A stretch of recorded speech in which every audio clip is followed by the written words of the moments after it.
Bonjour frères et sœurs et merci de votre fidélité.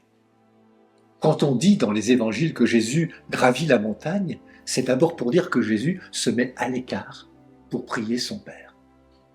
Mais ce jour-là, voici que des hommes et des femmes se démènent pour amener à Jésus une foule de malades. Ces hommes et ces femmes qui se font solitaires des plus fragiles se donnent de la peine. Il faut gravir la montagne pour rejoindre Jésus. En découvrant cette scène, je pense à tous les aidants, bénévoles et salariés qui, au sanctuaire de Lourdes en France, permettent à des malades de venir au Christ, de faire, par la douce présence de Marie sa mère, l'expérience de la rencontre du Christ.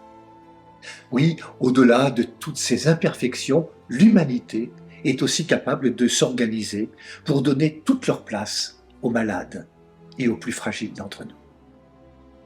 Sans doute, Jésus s'appuie-t-il sur ses aidants pour guérir les boiteux, les aveugles, les estropiés, les muets qu'ils ont amenés aux pieds de Jésus. En agissant ainsi, Jésus se révèle comme celui qui accomplit la volonté de son Père. Souvenons-nous de la réponse de Jésus quand on lui demandait s'il était celui qui devait venir ou s'il fallait en attendre un autre. Jésus dit: « Allez annoncer à Jean ce que vous entendez et voyez.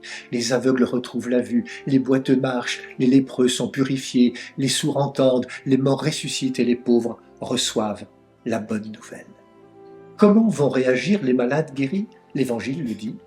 Ils rendirent gloire au Dieu d'Israël. Là où un non-croyant parlerait de hasard, l'homme de foi rend grâce à Dieu.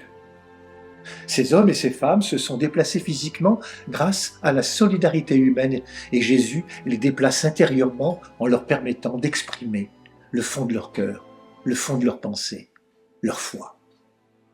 Puis voilà que Jésus s'adresse à ses disciples en leur partageant l'intime de son cœur. Je suis saisi de compassion pour cette foule. Jésus leur partage son regard sur le monde qui l'entoure. Il suscite alors leur liberté.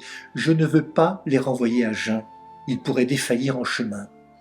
Jésus met ses disciples en responsabilité. Souvenons-nous que les malades ont eu besoin de frères et de sœurs pour les conduire à Jésus sur la montagne. En interpellant ses disciples, Jésus dit qu'il a besoin de nous. Combien de pain avez-vous? Il nous dit aussi que nous pouvons compter sur lui pour dire à ce monde quelque chose du règne de Dieu. Jésus prit les 7 pains, les poissons, rendant grâce, il les rompit et les donnait aux disciples, et les disciples aux foules. Là où un non-croyant voit un simple repas, le chrétien voit l'Eucharistie qui préfigure celui du royaume.